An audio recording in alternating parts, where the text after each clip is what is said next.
Welcome to She Brigade, the podcast. I'm your host, Belon Tlemsemere. On this podcast, we bring you amazing trailblazing women to come and share their life and career journeys with you. From entrepreneurs to 9-to-5ers, join us as each guest takes you through all of the highs and all of the lows of their journeys that have led them to being who they are today. Hey everyone, and welcome to another episode of She Brigade. If you're new here, welcome, and I hope you enjoy this episode and come back for more. If you're a returning Brigader, welcome back, and thank you for always showing love. Don't forget, guys, if you like this episode, share it with a friend, and remember to sign up to our newsletter to find out all about our upcoming guests and so much more. And follow us on all social media platforms at She Brigade. All of this is available on the episode show notes. Today's guest is Caron Williams.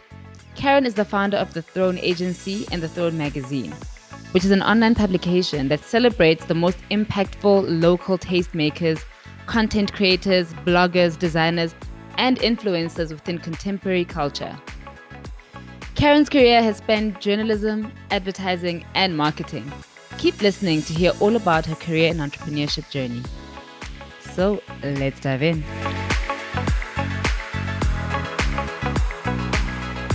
Hey Caron, welcome to the podcast.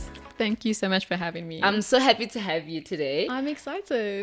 Okay, so we're going to dive right in. Okay, so cool. on the podcast, we like to start all the way from the beginning. So I want you to take us all the way back. Take us back to you growing up, what that was like, what younger you was like, what like primary and high school was like. Oh, wow. Okay, so I was born in Polokwane. That is home. I spent the first 10 years of my life there. And then I moved to Cape Town, and I lived in Cape Town for about, I think collectively 15 years. And then I moved back to Polokwane to do my tertiary. So yeah, I kind of just moved a little bit about in my early years. But life in Polokwane was just, I was a happy kid. I was a bit of a tomboy. I just remember running around and being super, super playful and wanting to be... I remember back then I wanted to be Miss South Africa and I wanted to be a lawyer. So, I've taken quite a detour from that. But yeah, that's kind of just a bit of my upbringing. Okay, so what did you want? Well, you said what you wanted to be, but how did you select your degree? Because we get to grade 10, and you have to start picking subjects. How were you picking your subjects at that age? So, I had moved to Cape Town when I was still, I was about 10, and then obviously did like my primary school and then my high school there. And I think just being in Cape Town, I really got immersed in subcultures and hip-hop culture in particular. And the hip-hop culture in Cape Town is very, very puristic. So, they celebrated the elements of hip-hop, some of which were b-boying, graffiti, MCing, and so on. And I think just because I was part of that culture, and the culture was really based on like self-expression, I just kind of fell in love with writing. I think I was grade 10, I was 16 at the time. So I absolutely fell in love with writing and decided I wanted to be a writer then. And that dream and that love and that passion just evolved to eventually wanting to be an editor of a publication, and then looking at the landscape in South Africa, or the publication landscape in South Africa, and realizing that there wasn't really representation for Black women. I eventually... worked in the industry and, did eventually start my own publication, but it's been a very, very long journey and a very, very difficult journey. But the fundamental basis of that has always been me knowing that I want to be a writer, that I want to be an editor, that I want to create a space for women who look like me and who speak like me, and women who aren't really represented. And I feel that's, the culmination of all of that has been The Throne. Yes, and we're going to talk about The Throne. I love The Throne. But, did you know writing is like an interesting choice? Like, and, Black families, writing, what was that like? Yeah. Because also, like, did you know exactly what you were going to do with it at the time? Because when I think of writing, I don't, like, specific careers don't pop to mind. Yeah, no, you're 100% correct. And I was... weird is absolutely not the correct term, but I was just like a little bit alternative, and I think that already my dad was just like, what are you doing? Like, because I was in hip hop and I was a bit of like a skater kid and stuff like that. So I think that was very confusing. And I think that's why I was very, very, very set on like, self-expression. And eventually when I finished matric and I did want to be a journalist, or the way that I saw to get into like the writing industry, in the magazine, in the publishing industry, was through journalism. My dad initially was like, no, that's not going to happen. So he made me study business management. Oh, wow. I dropped out after a few months. I didn't tell him. I did not tell him that I dropped out at all. Eventually, months later, he obviously figured it out because he was like, what's happening? But I just knew back then it was just not for me. It was not the path that I was meant to follow. And then the following year, as part of a compromise, I wanted to do journalism. And then he was like, well, and as a lot of Black parents do, they're like, you need a safety career. You need to study, become a doctor, become a chartered accountant, become an engineer. What do you mean you're going into a creative field? So as a compromise, I said, okay, cool, I'll do a BA and I'll do psychology. So that's the safe option. And I'll do English as my other major. Knowing full well that I was never going to pursue psychology, and that I just feel like I'm one of those people who I just have to pursue something that's like really, really intrinsic to who I am, and I was never going to be happy if I didn't pursue what I wanted to pursue. And I think, as difficult as it was, I mean, it's been a long journey just between me and my dad and him trusting. I remember there was a time where I got a job. I was living in Cape Town and I got a job at Ogilvy, which was my dream agency at the time.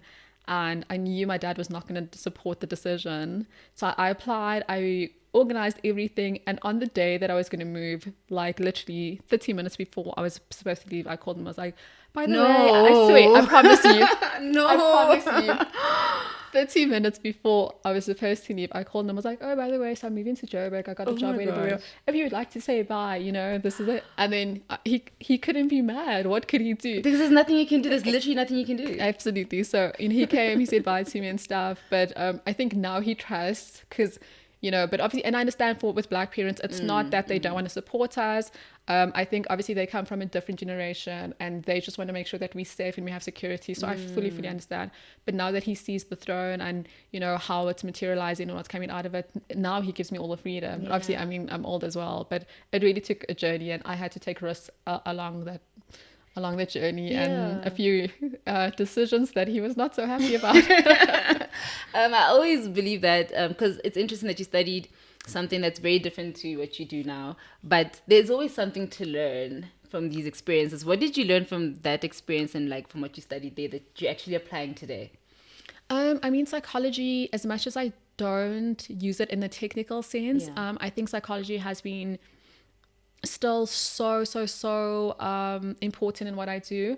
Fundamentally, I mean, whether it's marketing, whether it's in content, it's understanding consumption patterns, is understanding why people are motivated to spend their money on a certain product, understanding the archetype of a person, a Caron who is 31, who has a certain level of income, who's aspirational. These are her passion points. Why does she, purchase brand A and not brand B? Because the marketing or the branding speaks to in a certain way, but how is that really communicated? So I think it's been super important and helpful.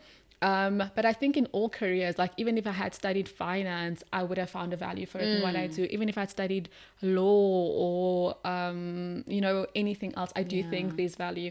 So I do think as much as we you end up going a certain career, I don't think it's not beneficial. I think if you're a creative thinker and if you are a strategic thinker, and I think more than anything, that's what I appreciate of the degree that I studied. I think it made me a critical thinker and a strategic thinker. And that's been invaluable as well in being an entrepreneur and trying to establish my own business. Okay, so take us through your working career. So after varsity, what did you do? And take us through the journey of how you ended up where you are today. So I completed my degree in psychology from the University of Limpopo. And if you have an undergrad degree in psychology, you essentially can't do anything. You need to have your master's at a minimum to really be able to do something proper or to be able to open your own practice. And I mean, I'm also just one of those people. My mom passed away when I was like a baby. My dad is a hawker in Cape Town, so I didn't have the financial means to study further. Even when I was at University of Limpopo, I was on NSFAS, so I obviously had to make the decision to go work because I didn't have, the opportunity to go study and do my postgrad. And I was unemployed for exactly a year after I finished. Sure. And it became frustrating because I was like, well, obviously this wasn't the plan. I can't go back and study. But I'm in this weird position where I can't use my degree, and I was really, really frustrated. But at the time, this was about 2014. I was really, really, really into social media, and I decided, okay, cool. And like social media management jobs, social media community jobs were just popping up everywhere. So I designed the most creative CV I could using like all the Google. It's like, who's Caron, and it would be like a Google icon, like the search icon thing. The search bar. Okay. And then like my little bio was like a Facebook like screenshot and stuff like that. And I just tried to do like this massive collage. That's cool. And I put that together and I sent it to about 50 agencies in the whole country. Sure. And I was in Bulgari at the time. I think a day or two later, I got a response from an agency in Cape Town. They were like, cool, we're happy to give you the job. I did the interview, then they offered me the job.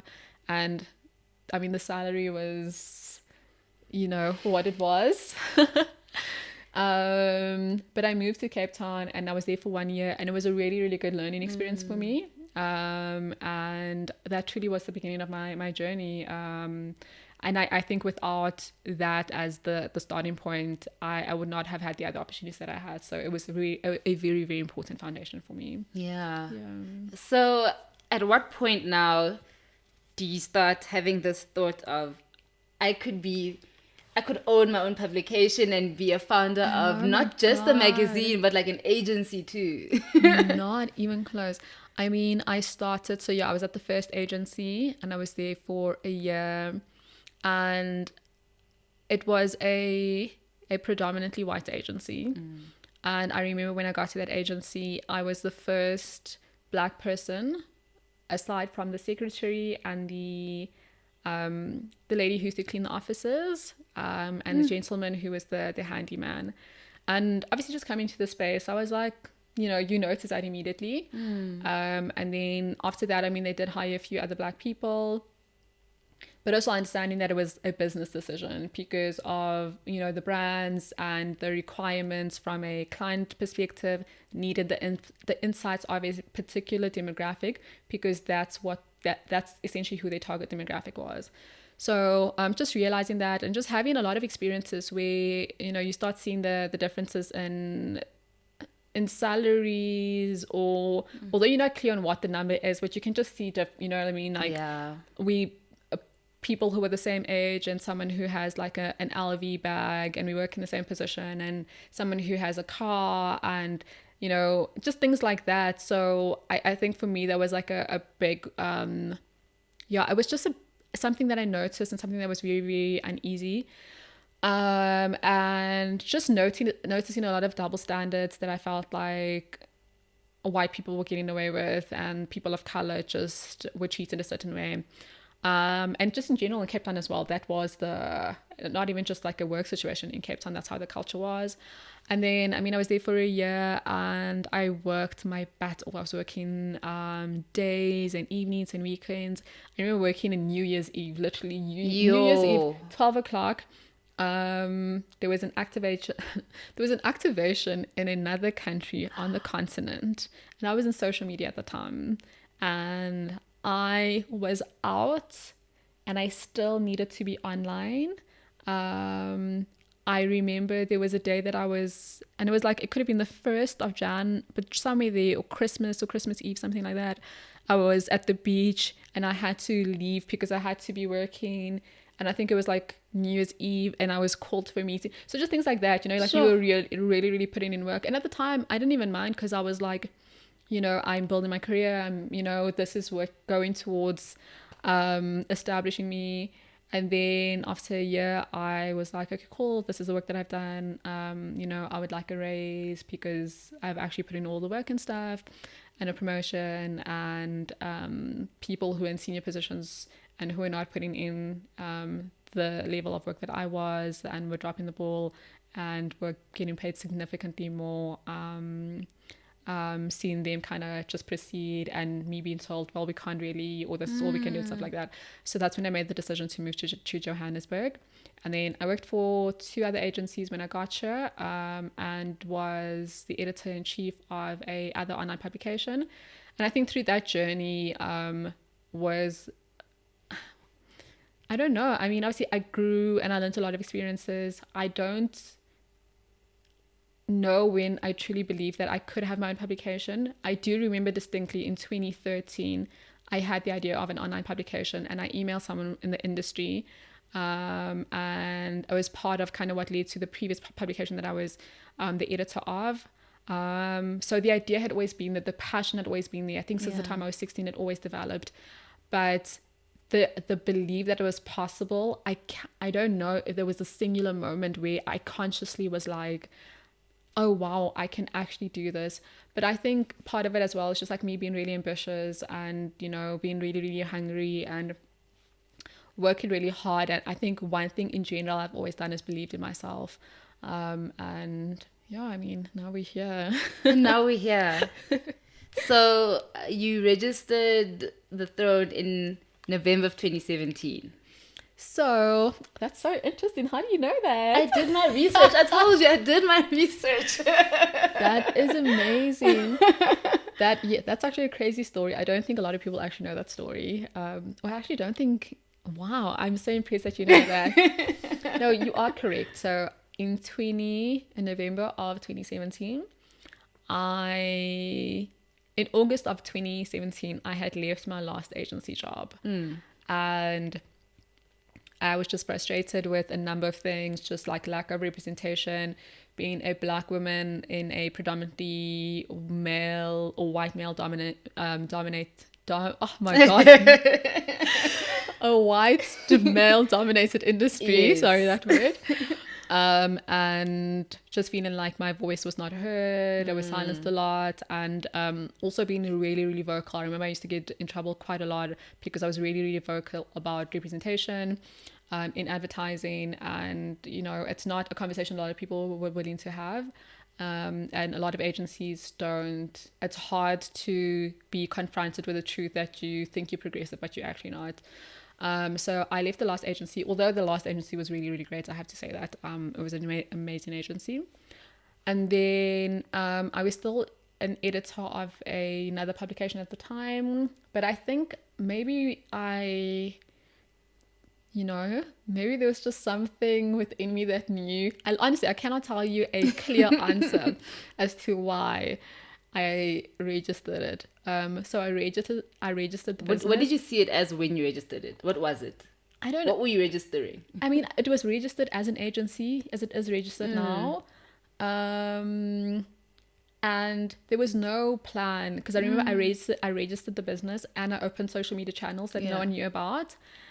But there was no plan. There was no, I'm going to do this. This is, I just, at the time, I was like, I'm doing this. And I don't think I really gave it too much thought. And I remember you have to pay a fee, and I didn't pay the fee. And I ended up paying the fee on the 22nd of February, 2018, a few months later. But in retrospect, I think that, it sounds very cliche, but I'm a believer in God and the universe and, my ancestors that are always guiding me. So when I'm on a path that either no longer serves me, or is no longer where I need to be, they redirect me, and it can be in nuggets or in small ways or subtle ways or big dramatic ways. So even just for me to register the business, I think, a seed had been planted in me that, okay, cool, but you've worked in industry, you've worked in advertising, you worked in PR and digital and social media, you've done all these things. And because of how ambitious I was, I don't think it was my path in life to work a 9 to 5 for the rest of my life. Although it was such a valuable experience, and I'm so grateful, because I would not be doing what I am now without it. But I think I was being nudged in the direction then. And there were just a few things that had happened that further propelled me to be on the path that said, you have to start your own thing.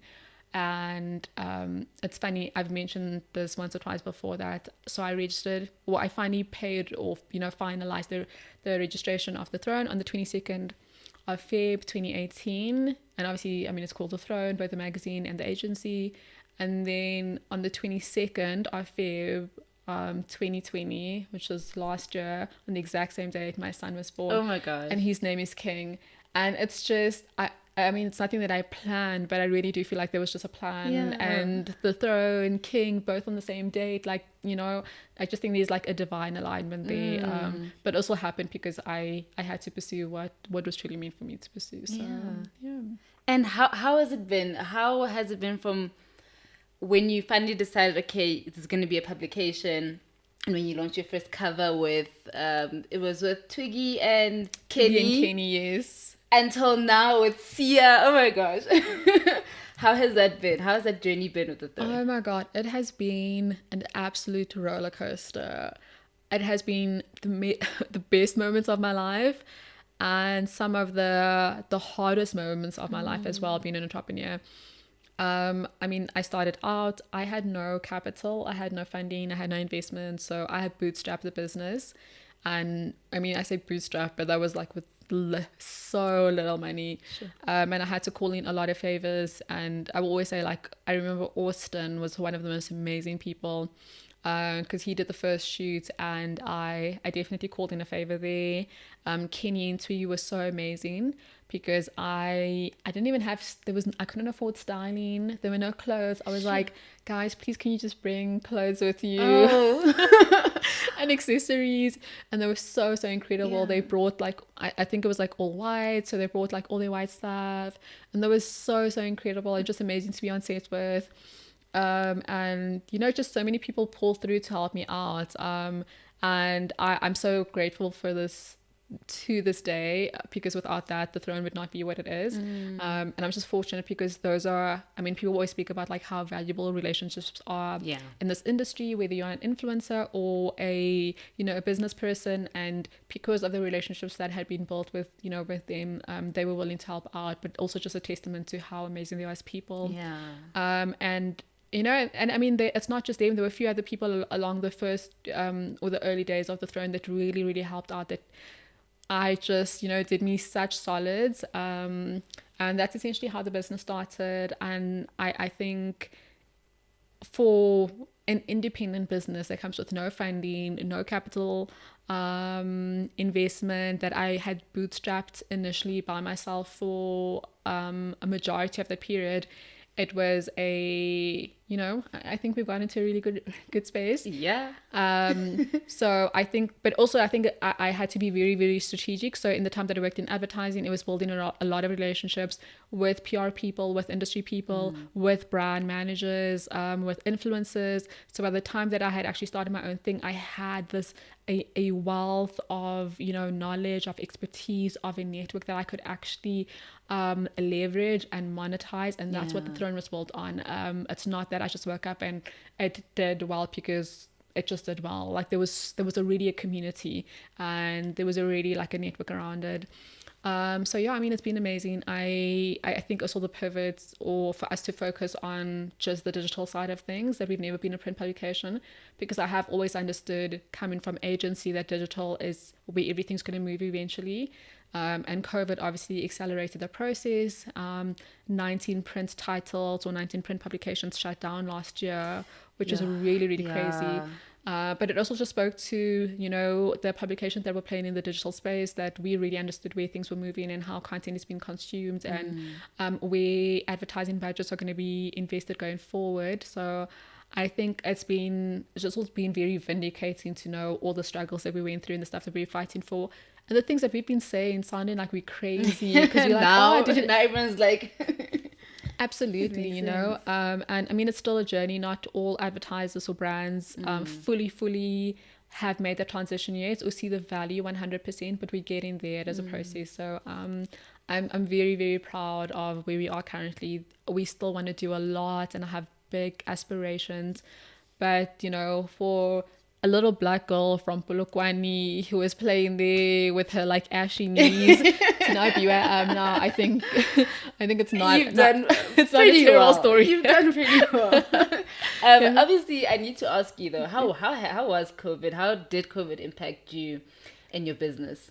That's a very interesting question, because COVID actually, when COVID had a negative impact on a lot of businesses, it had the opposite impact on our business because we played in the digital space. So because we are a purely digital publication, and because all of our other offerings as an agency, it's influencer management, influencer marketing, social media management and strategy, content production, cultural insights, it predominantly exists online. Maybe aside from like shoots or content production, depending if it has to be an actual a physical shoot or something like that. So for the most part, it actually, like, our business grew in COVID. However, probably a year or 10 months before that, I fell pregnant. And I say to people, like, my COVID was my pregnancy. So to be, because I was an entrepreneur, and if you are an entrepreneur, especially of a small business, you are the business. So you can't get sick. If you get sick, the business suffers. So I got really, really, really sick in my pregnancy. I remember I was almost bedridden for my first trimester because I'd gotten so sick. And from there, I literally, the business was almost at a shutdown for, I want to say, almost... around 10 months, which was almost a full year. It was like 4 or 5. No, absolutely. It was almost, in my mind, I consider it a full year. Because I literally, I was so sick, and I had almost every symptom under the sun. My pregnancy was so traumatic, so traumatic. But I think it's also, it comes with being a woman entrepreneur, you know, there's so many nuances. Already being an entrepreneur is very, very difficult. Then being a woman entrepreneur, you know, having had that experience, and it's something that I never considered because of how ambitious I am and how driven I am. And I had, you know, this experience that physically there's no way I can positive think my way out of, you know, not having morning sickness or not feeling tired or having, you know, all these symptoms. And I remember I was just already depressed in my pregnancy. And I think it's the first time I publicly actually said it. I was really, really, really depressed. And I was not in the space where I could work physically. And then it took a toll mentally, emotionally as well. So, and then I obviously had to give birth, and I'm a first-time mom, and I gave birth during COVID as well. So just that experience of like having to be immersed in that. And I'm so lucky because I have an incredibly supportive family, and they helped up so much. But it was still an adjustment, and that's how it was like almost 10 months had gone past, and I missed almost, you know, what is almost a full year of work. So that was that experience basically. That is so hectic. That is so hectic. It was, at the time it was so hard because I really was like, okay, cool, how do I, you know, I was so conscious of the impact that I was going to have on the business. And I mean, especially the publication, it's a consumer facing business. So, and the way this industry moves and grows and changes, to miss, you know, even just a few months can be monumental or devastating. So to consider what potential impact that could have on me, that could have on the throne. But I think I look back now and I also realize, because I was as forward thinking as I was, and I understood where the digital space was moving, and even just the influencer space, there's a reason we speak to influencers, and, you know, a lot of the content and the covers is around influencers, because I really understood the gap in the market. So even though I was gone for that period, a lot of people were just catching up and recognizing where that space was, and I was already ahead. So you know, I feel like it was vindicating to me, because it really just made me realize that, okay, finally everyone else is actually catching up to something that I had realized and had been working towards. So I now come back and I'm at a stage where, I came back last year and I was at a stage where, okay, cool, because of COVID and people trying to make this transition, I'm coming back to an industry where people are actually understanding and they're ready for you. Exactly, they're ready for me. Yeah. Fully. They're actually ready for you now. Yeah. Crazy, wild. Oh my gosh. No, it was a journey and a half, to say the least. Okay. So what have been the biggest, I feel like you may have touched on these already, both highlights and lowlights, but what have been the biggest highlights and lowlights of your journey? Highlights for me have just been honestly, truly the caliber of brands that we have worked with. For me, that blows my mind every single time. I think there's just something incredible about realizing that I was able to conceive this dream just randomly by myself, whatever, and then it has grown to something tangible. That's something that other people believe in. I think it's so amazing. But it also speaks to the space that was open and that really needed to be represented. But then to take that up, one level and have brands, reputable brands that have been around for decades, believe in that same dream and like recognize the same vision, and I think co-sign us in a way, or add credibility to what we're doing by actually briefing us and assigning campaigns to us. For me, that has been amazing. We've worked with really reputable brands, and I'm more proud for a brand to kind of make us a brand custodian, to trust us with something that they've built so much.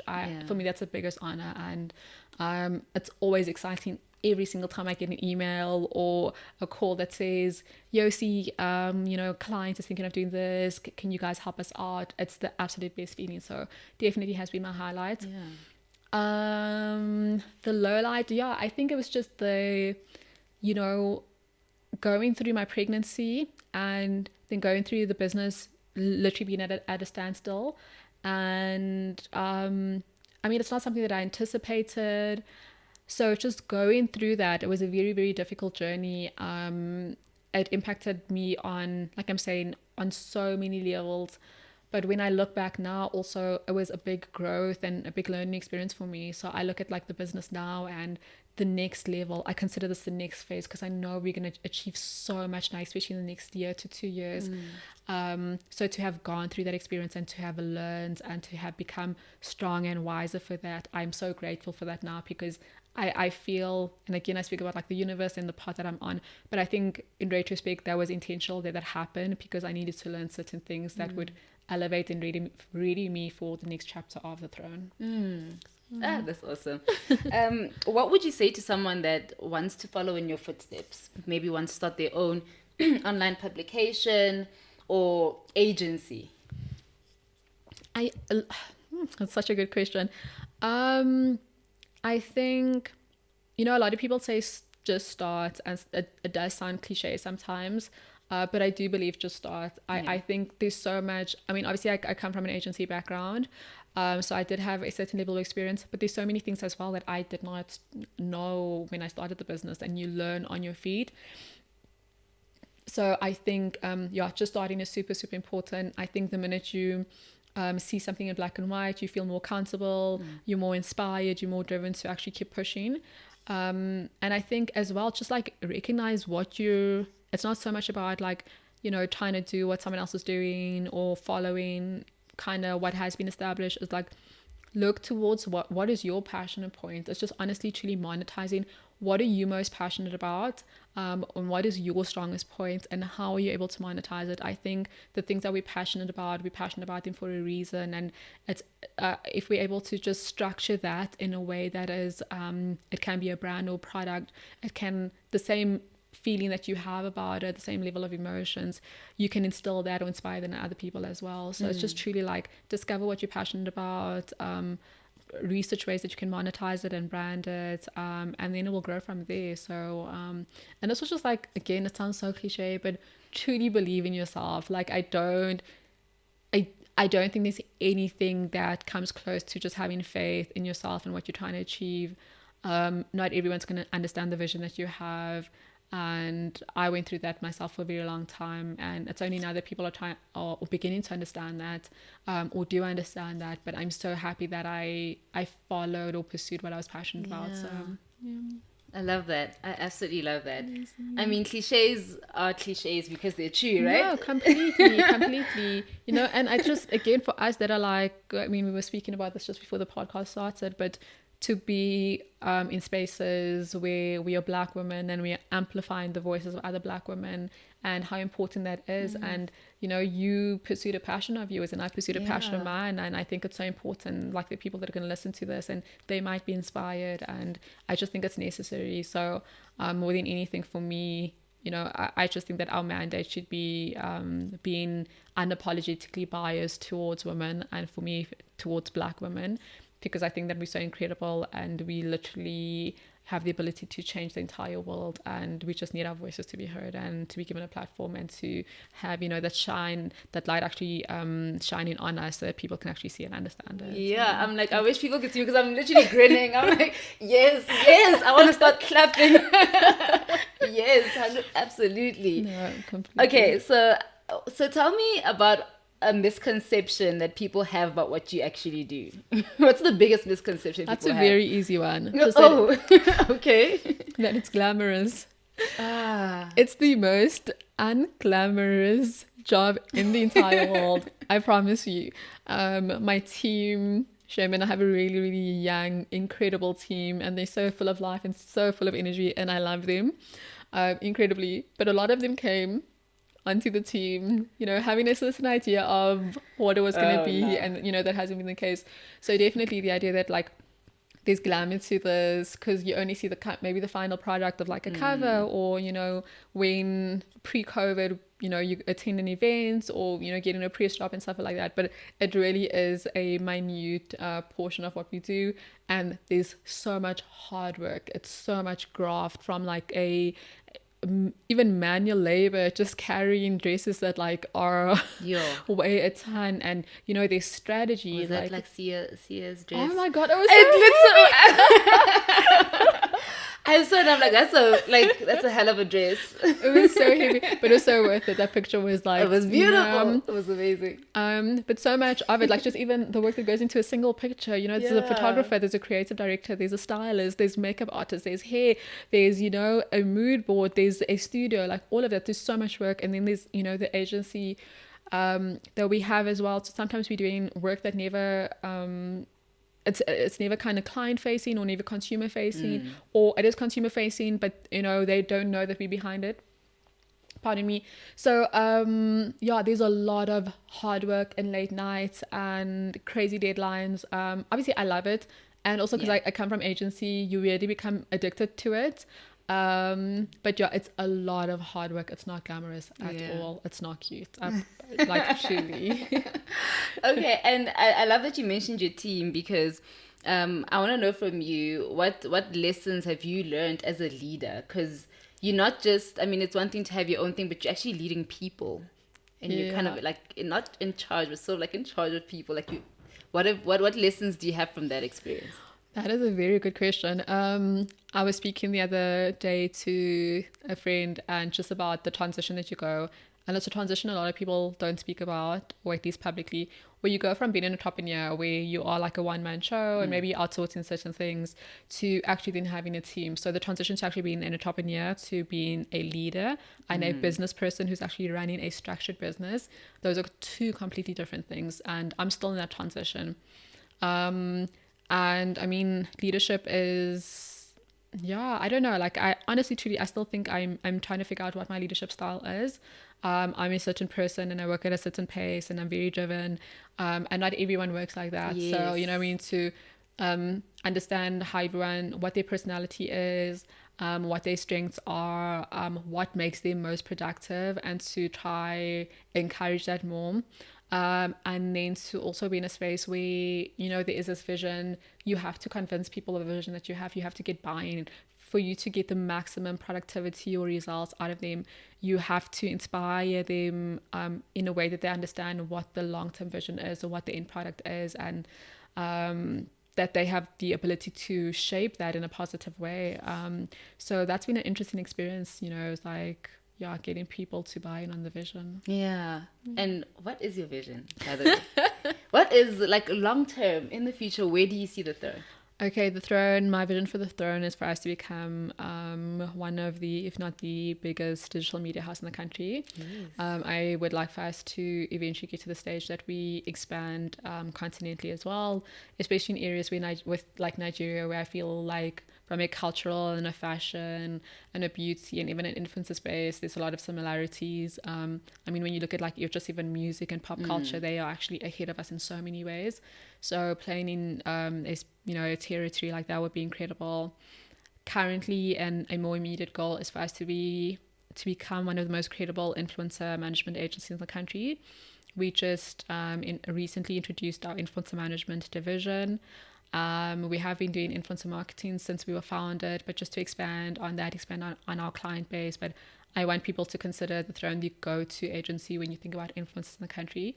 I think we are a bit synonymous with that with regards to the Throne magazine. And I think we just want to build more 360 content, from video content to podcasts to shows that might actually even live above the line or, live on TV. So, and ultimately just to grow as an agency as well. I want us to grow, and I consider where we are, or the potential that we have, is to be an agency of tomorrow. That is a progressive agency that doesn't prescribe to the antiquated or more traditional views of traditional advertising agencies. So to take the best parts of that and the best values, but also for it to be progressive and inclusive and, digitally led, and what all that kind of looks like in one picture. That is my ultimate dream, is just for us to be an agency of tomorrow. And what is the vision for you as Caron? What is your long-term vision for you? Wow. Okay, another very good question. I just, I'm 31, I'll be 32 in a few months, and I'm a mom now. My son just turned 1, and had you asked me that question prior to me having my son, I would have a very different answer. And I would want to be like on the cover of Forbes and just like, landing on the moon and doing all these crazy things. And maybe all of those things will still happen, they probably will, but I think my son has just been the most incredible blessing, and he's grounded me so much. So I think what I want for myself is just peace, to be honest, just peace and happiness. And I think the more at peace I am, the more successful the business is, the more of a better leader I am, the more work I produce that is it's greater and has integrity and character, and that's really, really important to me. And just more honest and authentic I am. And that kind of will spill over in all areas of my life. So I just really want to, I just kind of want to be happy, whatever that means. I love that answer. I've never asked that question before, by the way. Really? This is like my first time asking this question, and I didn't even plan to ask it, but I love your energy. Thank you. I hope I gave a good answer. I need to remember it because I want to ask it again. I think it just ties in everything so perfectly. So and it humanizes entrepreneurs. There's so much focus on ambition and drive and goals, which is really important. It is really, really important. Yes.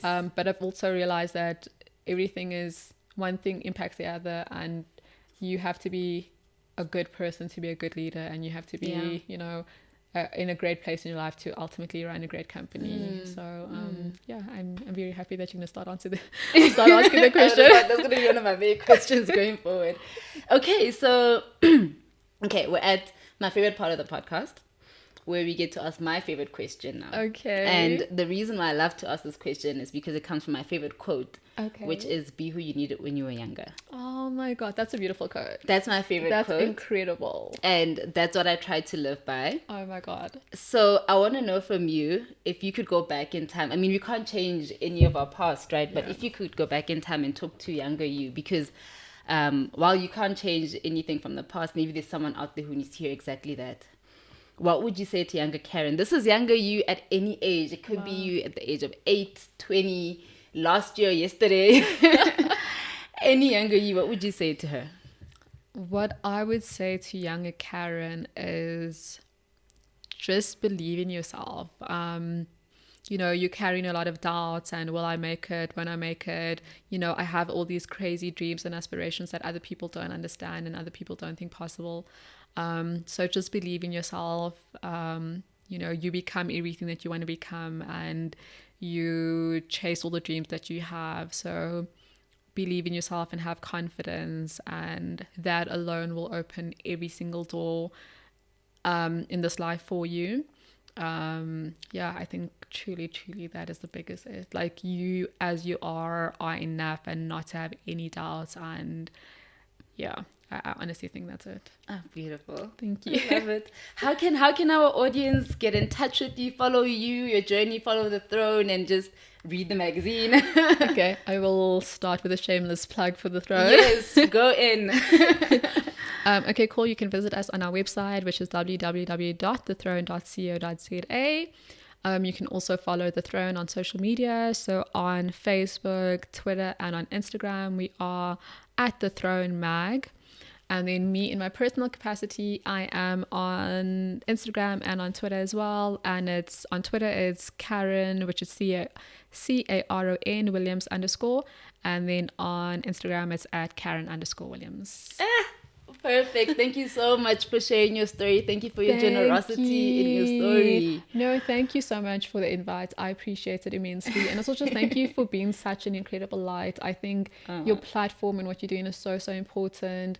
Just having a space where Black women have, our voices just amplified and just heard and validated. I think that's so incredible. And to share that with other people, and to have other young, amazing, Black women or Black teenagers listening to that, I think is incredible. So I just thank you for such an incredible platform.